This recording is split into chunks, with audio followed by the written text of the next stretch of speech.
Gloire au Seigneur, acclame.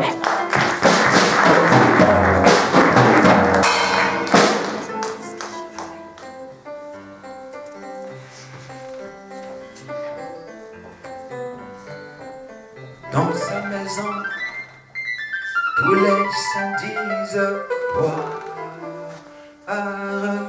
Ils disent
tel que nous sommes venus.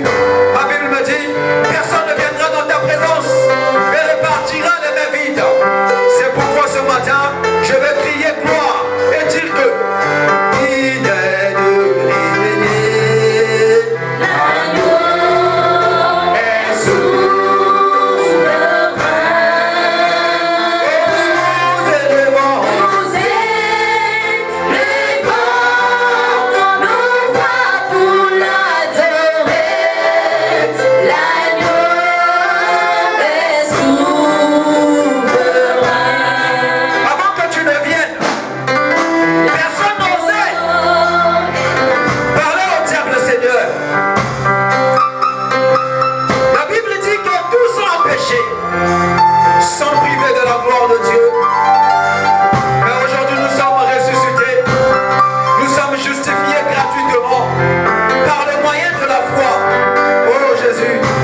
s'était trouvé digne.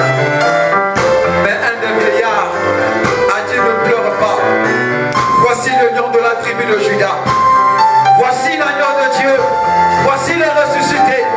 Voici le rejetant de la tribu de David. Cet homme a vaincu pour prendre le livre de la vie et d'en rendre le sceau.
peux t'asseoir pour la gloire de notre Dieu.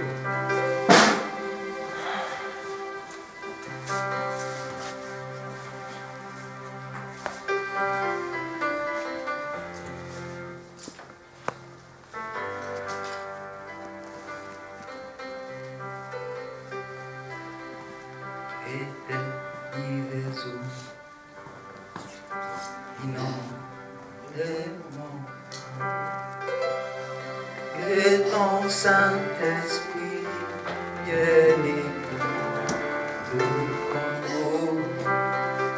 chaque situation qui trouble mes pensées, mes soucis, mes fardeaux à tes pieds, je les pose, que tes vives eaux inondent mon âme, que ton Saint-Esprit vienne et prenne le contrôle. Chaque situation qui trouble mes pensées, mes soucis, mes fardeaux à tes pieds, je les pose.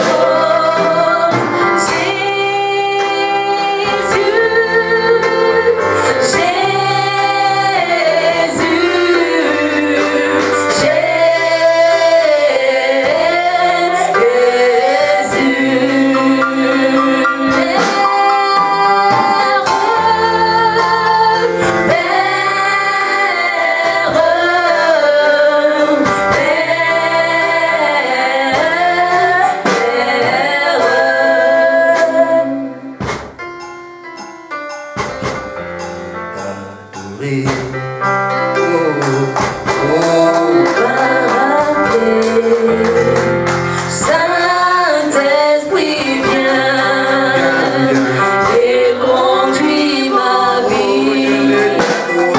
Je veux t'adorer, oh Paraclet.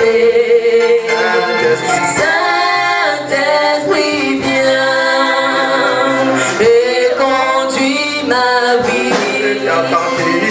Je veux t'appartenir,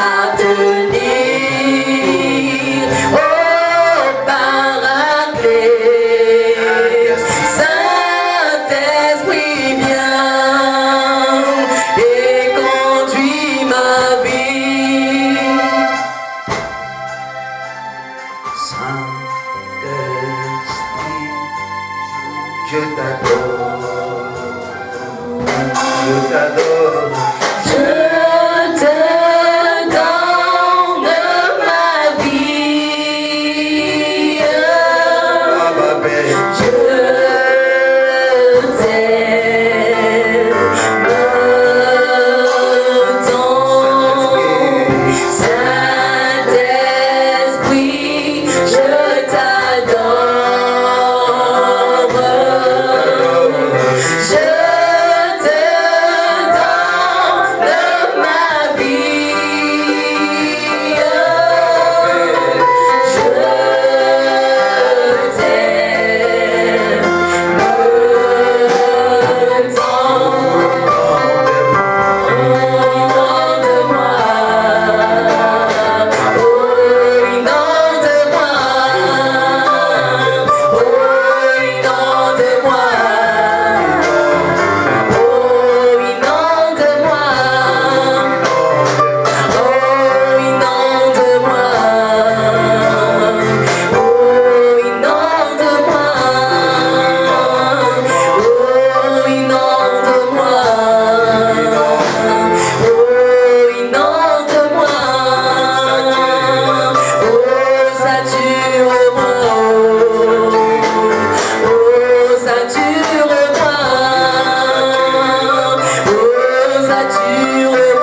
Ouvre les Écritures avec moi. Jean chapitre 1.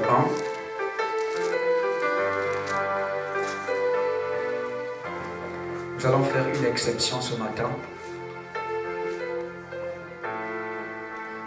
Pasteur Saint-Tiche, ramène-moi la version parole de Dieu, s'il vous plaît.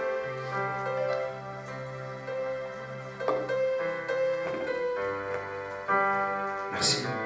Jean chapitre 1.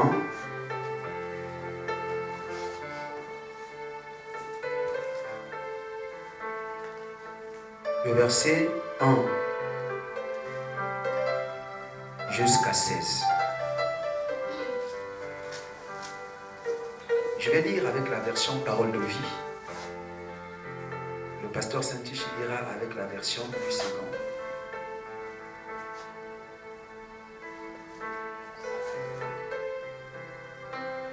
On s'élève pour la gloire de Dieu. Au commencement, la parole existait déjà. La parole était avec Dieu. Et la parole était Dieu. Au commencement, la parole était avec Dieu. Par elle, Dieu a fait toutes choses. Et il n'a rien fait sans elle. Dieu a fait toutes choses. Elle, en elle, il y a la vie. Et la vie est la lumière des êtres humains. La lumière brille dans la nuit. Mais la nuit ne l'a pas reçue. Dieu a envoyé un homme qui s'appelait Jean. Il n'était pas la lumière, mais il était le témoin de la lumière. La parole est la vraie lumière. En venant dans le monde, elle éclaire tous les humains. La parole était dans le monde, et Dieu a fait le monde par elle.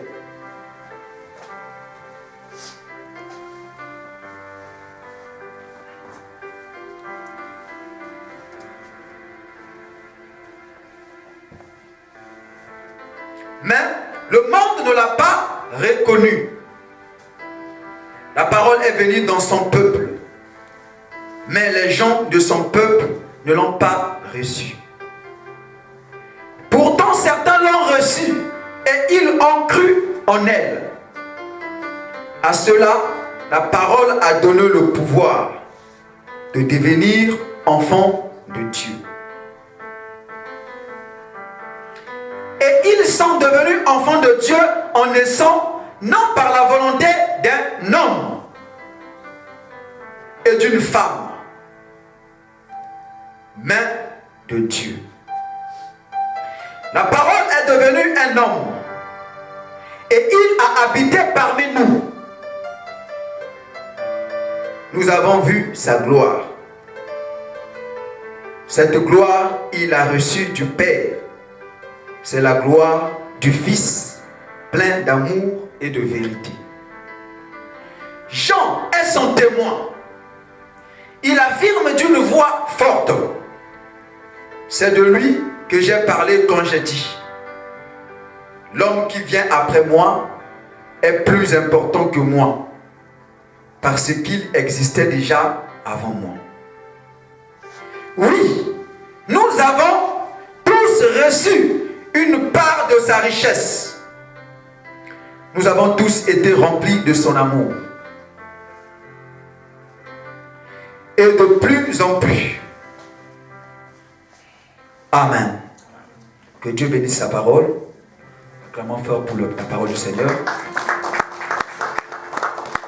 Le pasteur Saint-Tiche va lire avec la version Louis Sigan. Dans le livre de Jean 1, le verset 1. Vous pouvez vous asseoir pour nous permettre de faire avec la...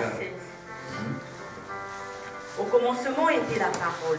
Et la parole était avec Dieu, et la parole était Dieu. Elle était au commencement avec Dieu.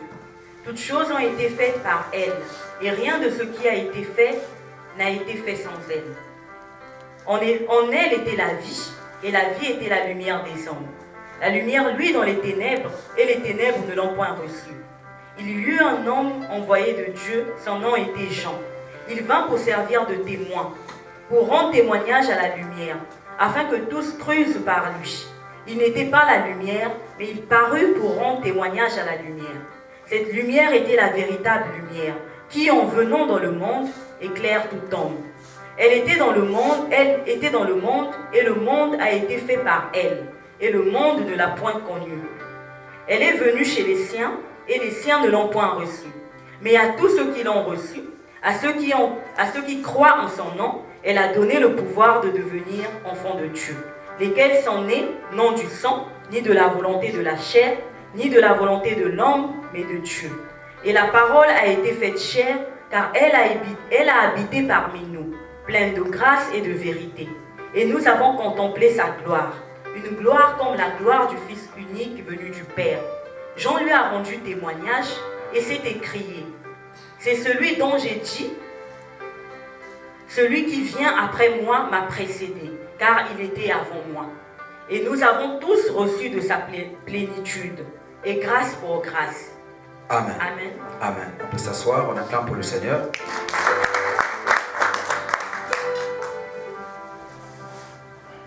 Que Dieu vous bénisse. Nous souhaitons la bienvenue à tous ceux qui nous ont visités pour la première fois. Vous êtes les bienvenus parmi nous. C'est à cause de vous que nous sommes là. Alléluia. Nous sommes vos serviteurs. Nous sommes à vos services. Parce que vous êtes des gens extraordinaires. Dis à ton voisin, tu es extraordinaire. Alléluia. Tu es une grâce particulière. Tu es spécial. Alléluia. Quelle que soit la circonstance dans laquelle, quel que soit le moyen par lequel tu es venu au monde, peu importe. Alléluia. Pour les humains, les circonstances par lesquelles les gens viennent au monde comptent. Alléluia. Pour Dieu, les circonstances dans lesquelles les humains viennent au monde ne comptent pas. Alléluia. Pour Dieu, le plus important, c'est qu'une destinée est née. Est-ce que quelqu'un peut comprendre?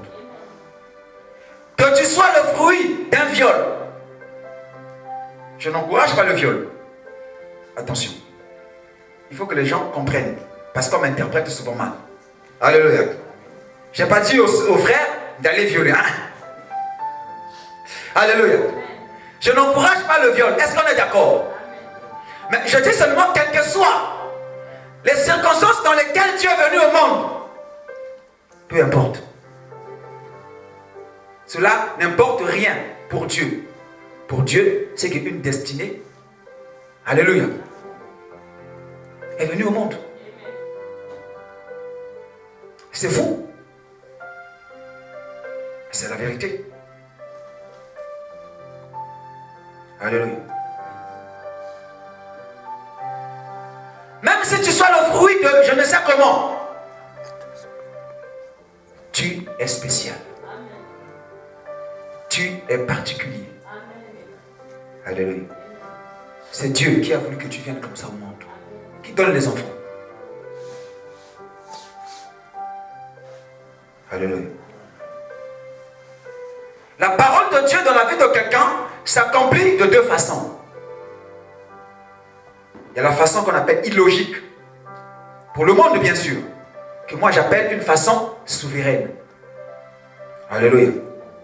Et la façon logique.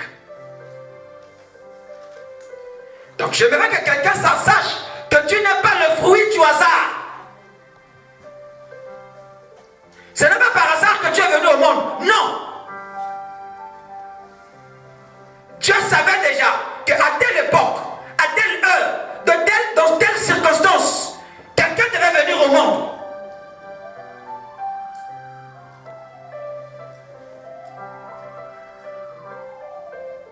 Alléluia. Aussi longtemps que vous ne vous verrez pas tel que Dieu vous voit, vous ne pouvez pas réussir.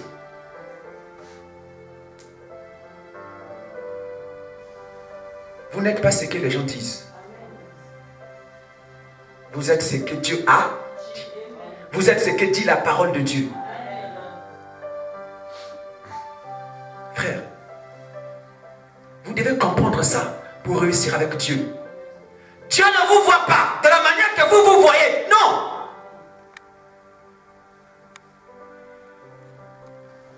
En fait, quand Dieu vous voit, il voit sa destinée. Alléluia. Il voit ce qu'il veut faire avec vous. Alléluia.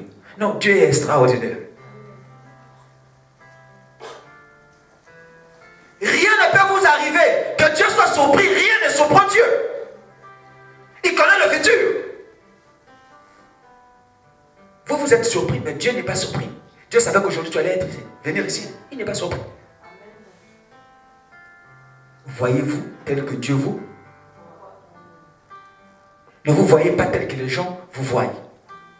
Si vous commencez à vous voir tel que les gens vous voient, vous allez fausser. Vous ne pouvez jamais réussir avec Dieu.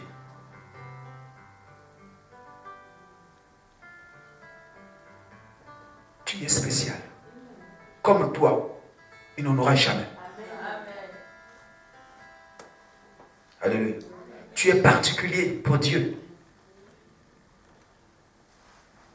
Il y a des choses que Dieu avait arrêté de faire avec toi qu'il ne pourra pas faire avec quelqu'un d'autre. Tu es venu au monde pour une mission, pour un but spécial.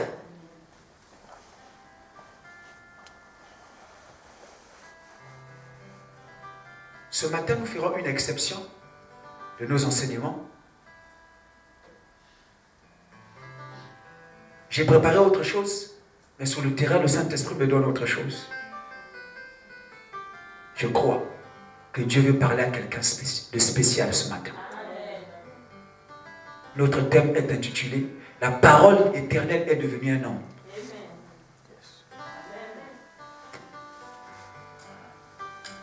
C'est extraordinaire. La parole éternelle est devenue un homme. Alléluia.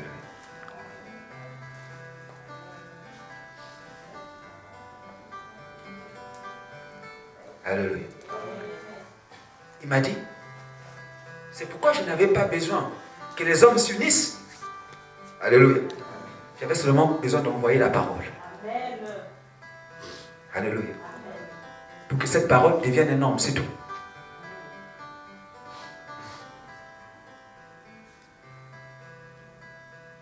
Qu'est-ce qu'est la parole? Si on jette un regard dans le dictionnaire va définir la parole comme une pensée exprimée. Alléluia. Or, il ne peut pas avoir pensée sans qu'il y ait quelqu'un. Les pensées, c'est des pensées de quelqu'un. Il faut d'abord qu'il y ait quelqu'un. Alléluia. Après, cette personne puisse parler.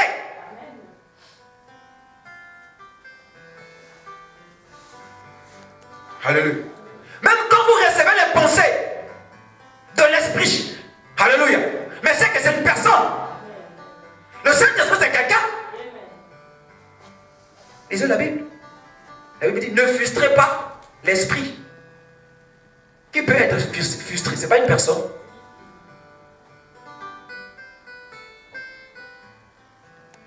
N'attristez pas le Saint-Esprit.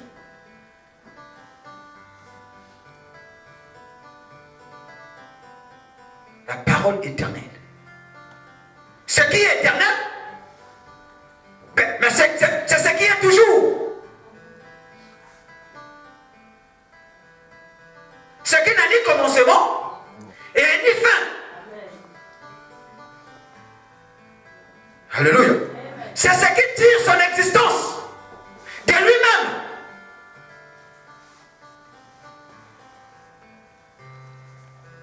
qui est l'alpha et l'oméga. Le commencement et la fin. Le premier et le dernier.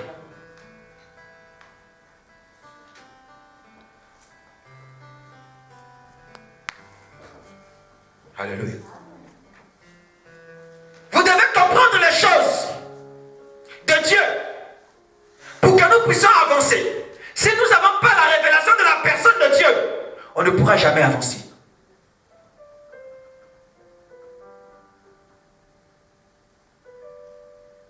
Alléluia.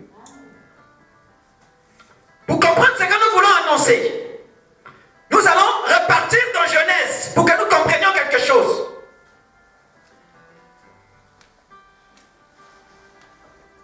La Bible dit,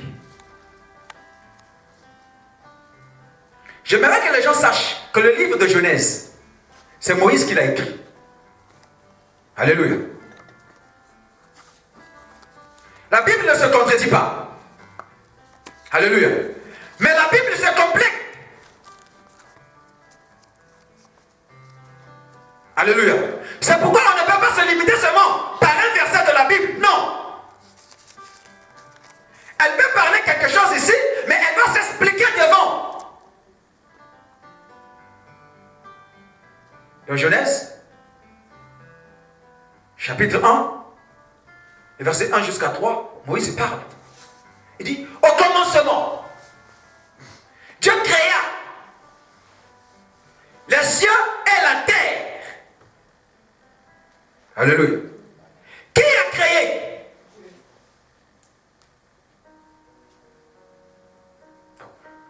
On voit ici qu'au commencement, il y a déjà quelqu'un. Il y a un créateur. Alléluia. Dieu créa les cieux et la terre. C'est Dieu qui a créé. Hein? Vous êtes d'accord avec moi? Ça veut dire que la terre était informe et vide. Il y avait des ténèbres à la surface de l'abîme. Et l'Esprit de Dieu est intervenu. L'Esprit de qui? C'est l'Esprit de qui? De Dieu qui a intervenu.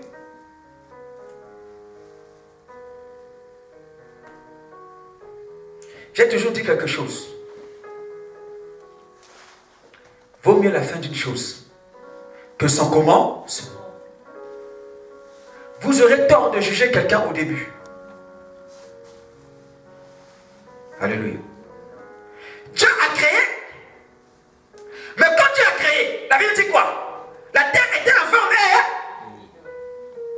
il y avait les ténèbres. J'ai toujours dit que certainement les anges qui étaient avec Dieu se moquaient de la terre. Ça, c'est quelque chose. Alléluia. C'est le visionnaire. Connaît sa vision. Les anges étaient là. Accompagnaient le visionnaire. Alléluia. Tout n'est pas à dire. Tout n'est pas à communiquer. Vous voyez seulement les gens se rassembler, mais c'était une vision. Frère, dans ta vie, tu ne peux pas réussir sans vision. Pensez que Dieu s'est levé un bon matin comme ça, il a commencé à créer. Alléluia. Non. Ça a commencé par là. La pensée, la vision, la foi. Non. La foi, c'est une vision, frère. Tu ne peux pas dire que tu as la foi, mais tu n'as pas de vision. Comment tu peux vivre sans vision? La terre informe et vide. Pour Dieu, ce n'était pas un problème. Alléluia. Les gens se moquaient. Alléluia. Dieu a fait d'abord intervenir son esprit. Alléluia. Qui n'est autre que le Saint-Esprit. C'est l'esprit de Dieu. L'esprit de Dieu est passé. Alléluia. Alors la Bible dit que Dieu a dit. Qui a dit? Donc, Dieu a exprimé maintenant sa pensée. Donc Dieu avait d'abord la pensée que la lumière devait faire quoi? Devait naître. Mais il n'avait pas encore exprimé ça. Il n'avait pas encore parlé. Parce qu'il fallait que le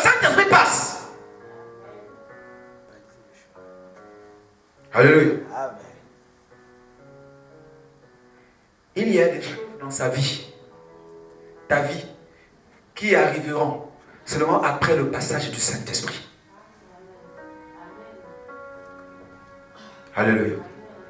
Le Saint-Esprit a un rôle important dans nos vies. Amen.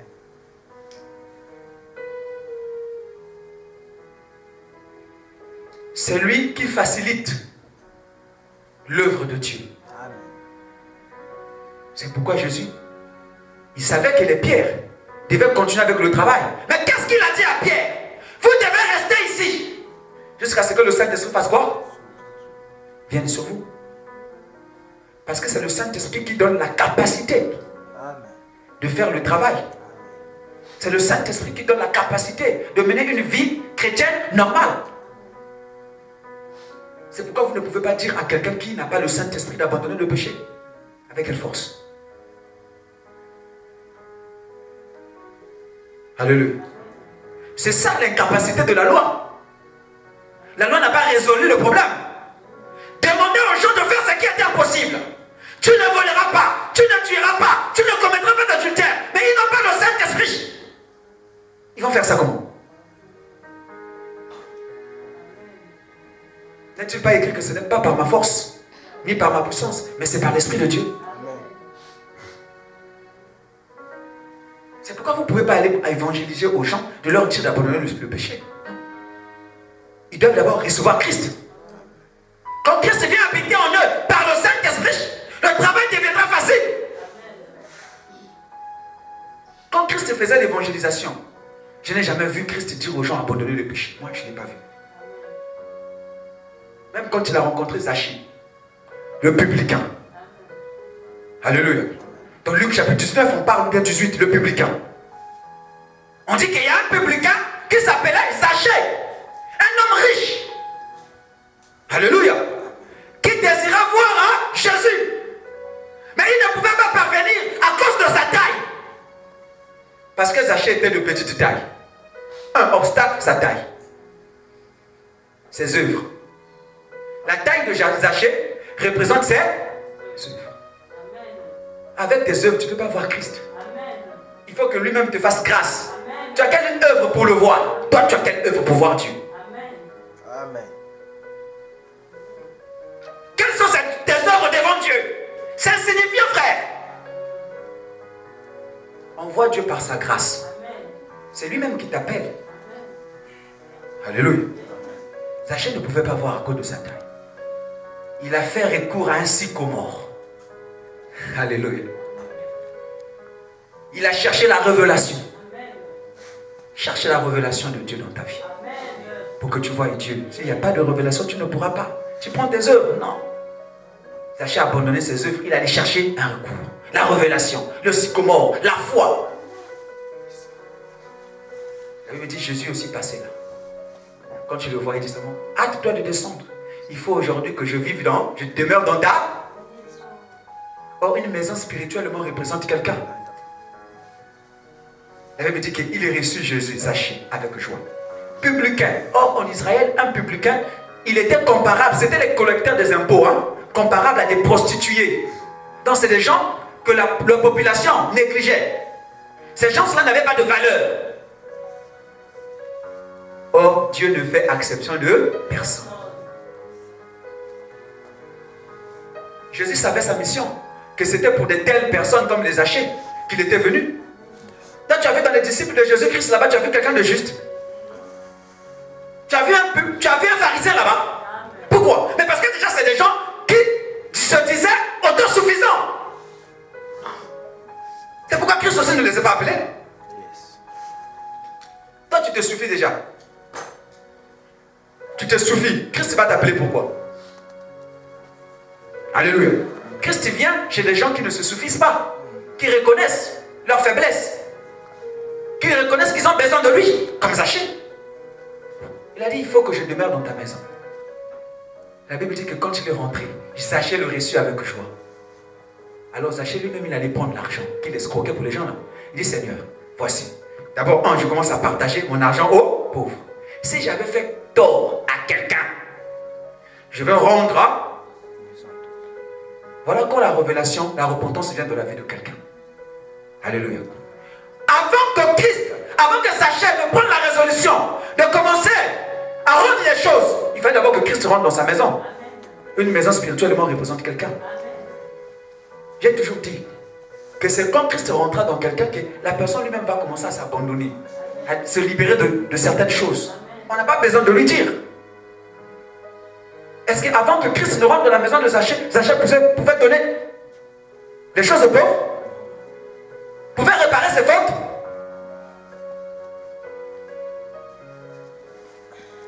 Elle me dit que le Saint-Esprit est passé et Dieu dit que la lumière soit et la lumière fut. Nous voyons avec Moïse ici. Moïse est clair. Il explique ici que c'est Dieu qui est en train de créer. Alléluia.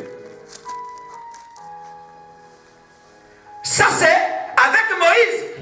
Dieu a révélé la dimension. Dans le commencement dont Moïse parle ici, il s'agit du commencement de la création. Est-ce que vous comprenez? Ça c'est le début de la création. Alléluia. Mais avant la création, il y a eu le commencement. Alléluia. Nous connaissons en partie, nous prophétisons en partie. Alors Jean maintenant, disciple de Jésus-Christ, Dieu aussi lui a ouvert les yeux. Il voit une autre dimension du commencement. Alléluia. Où il n'y avait rien. Il n'y avait que la parole. Alléluia. C'est pourquoi nous avons intitulé le thème La parole éternelle. Alléluia. J'ai dit, au commencement était la parole. Donc la parole est le commencement de toutes choses.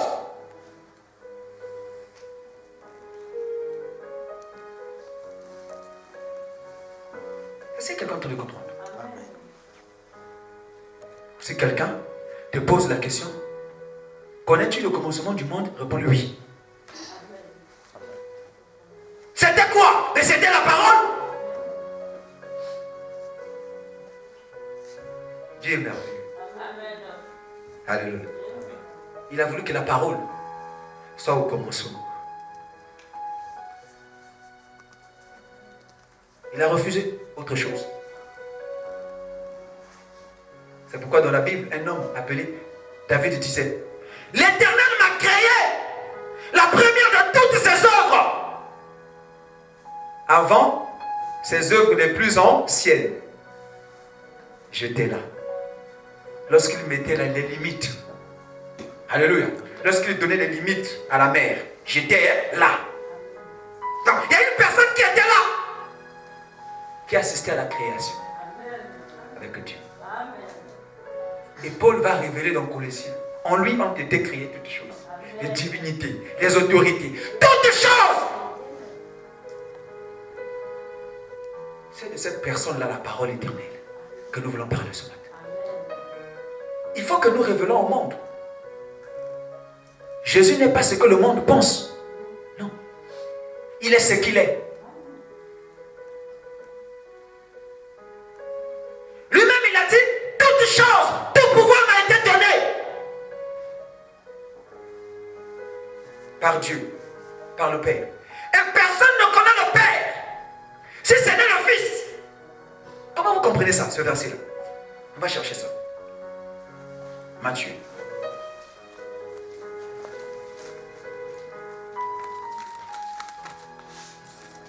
Matthieu chapitre 11, le verset 27. Examinez ça bien. Toutes choses m'ont été données par mon Père. Et personne ne connaît le Fils si ce n'est le Père. Alléluia. Toutes choses m'ont été données par qui? Mais attention, personne ne connaît le Fils si ce n'est le Père. C'est-à-dire, personne ne connaît la vraie identité du Fils si ce n'est le Père. Seul le Père qui connaît la vraie identité du Fils. C'est-à-dire, il y a un complice ici entre le Père et le Fils. Alléluia. Il y a quelque chose ici qui se passe. Il continue à dire, personne non plus le Fils. Seul le Père et le Fils ont la révélation de ce qu'ils sont.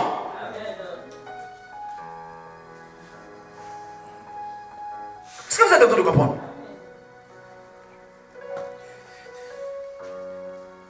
Il y a des gens qui sont comme ça. Alléluia. Seuls eux, ils connaissent ce qu'ils sont pour les autres. Alléluia. Donc, si tu veux savoir sa vraie identité, approche un. Il va te révéler.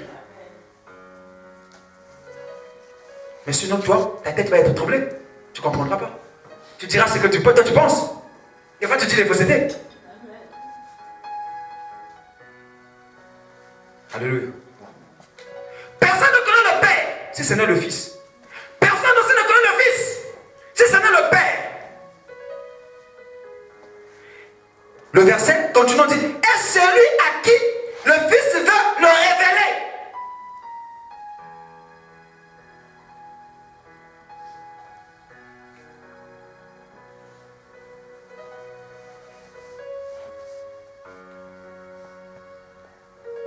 Ça trouve, hein? Comprenez pas qu'il y a un mystère ici. Personne ne connaît le Père si ce n'est le Fils. Donc, c'est le Père lui-même qui connaît le Fils. Personne ne connaît aussi le Fils si ce n'est le Père lui-même. Et celui à qui le Fils veut le... Le Fils voulait révéler quelqu'un. Le Fils voulait révéler qui?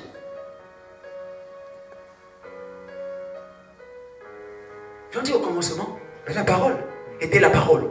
Donc, le début de toute chose, là, Jean explique maintenant que le début de toute chose, c'est la parole. Alléluia. Donc, hormis la parole, il n'y avait rien.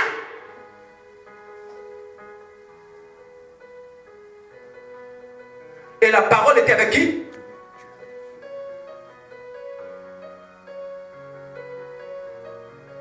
Et cette parole était qui? Dieu.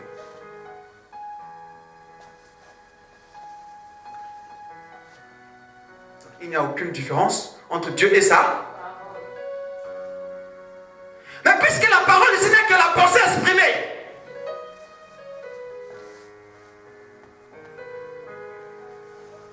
Est-ce qu'il y a ma différence avec ma parole? Ma parole, c'est un moyen pour moi de communiquer aux humains. Mais pourquoi vous allez me différencier?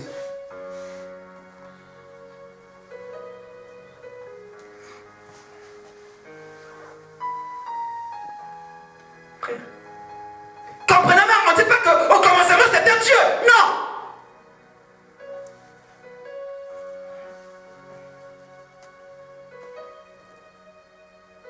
Mais on commence par sa parole.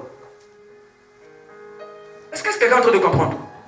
L'importance même qu'on donne à la parole. Dans la dimension d'avant la création.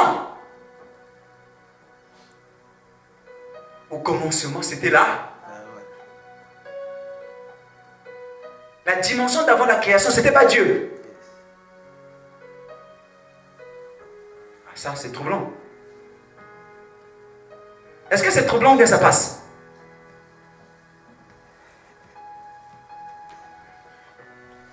La parole était avec Dieu. Et cette parole qui était avec Dieu était... Donc, quand on dit qu'au commencement c'était la parole, c'était Dieu lui-même. C'est un jeu. Alléluia. Pour embrouiller l'esprit des gens qui n'ont pas la révélation. Yes.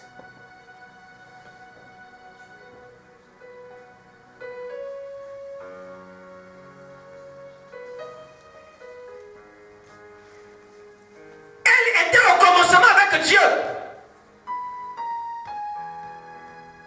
Et toutes choses ont été faites par elle. Donc là maintenant on retrouve la dimension du commencement de la création, de la Genèse. On retrouve ça ici dans Jean aussi. Donc Jean ici nous montre deux dimensions. D'abord la création et la création. Toutes choses ont été faites. Toutes choses, sans exception.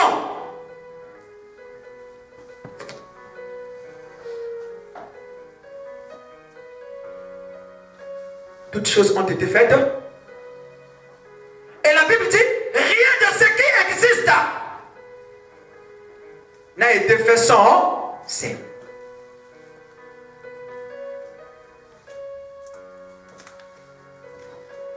Est-ce que vous êtes en train de voir la valeur de la parole?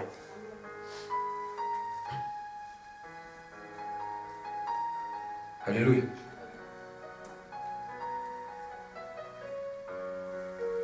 La parole a créé toutes choses. Et la Bible continue à dire, en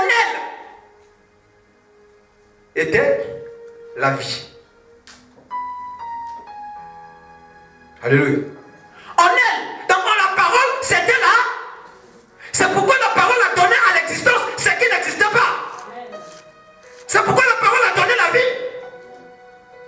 Parce que l'homme ne donne que ce que...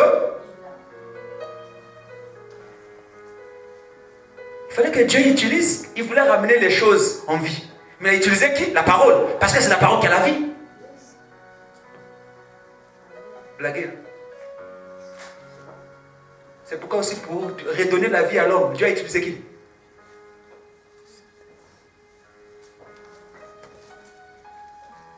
Alléluia. Mais il a utilisé qui? Mais parce que la parole a créé. Même l'homme a été créé par la parole. On dit toutes choses.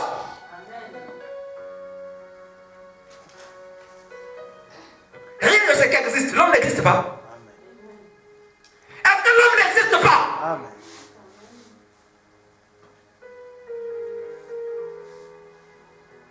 L'homme a été créé par là.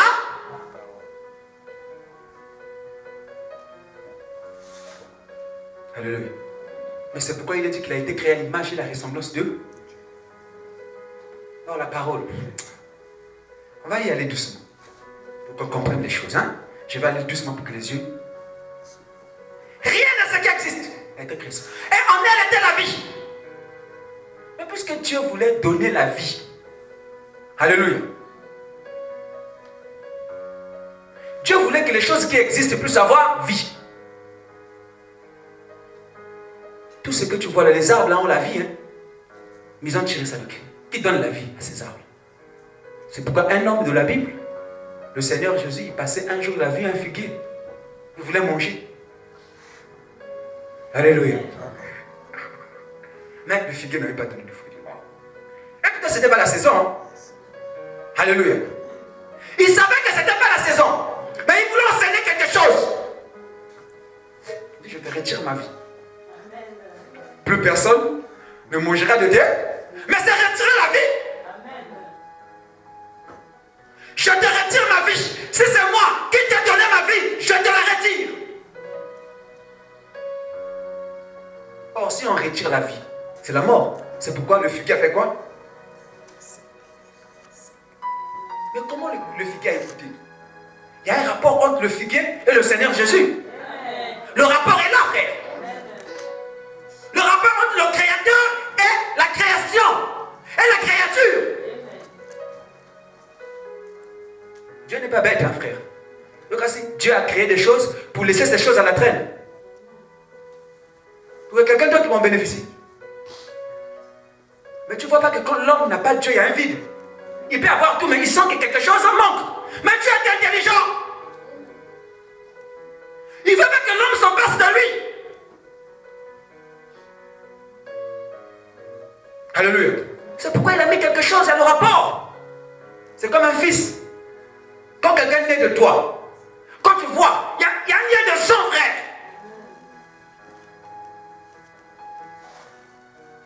Quand Jésus se lève un matin, il commence à marcher sur les eaux aussi obéissent. Frère. Est-ce que vous êtes en train de comprendre quelque chose? Mais quand tu tires dans l'origine de quelqu'un, tu vas faire quoi? Tu obéis.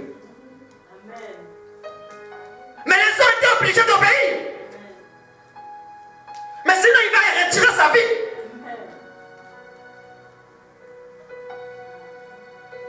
Alléluia. Non frère, il faut qu'on comprenne les choses. 3 jours après la terre a sacré. Ah, je ne veux pas de problème. Sors. Je ne veux pas te retenir longtemps. J'étais même retenu seulement parce que tu m'avais donné.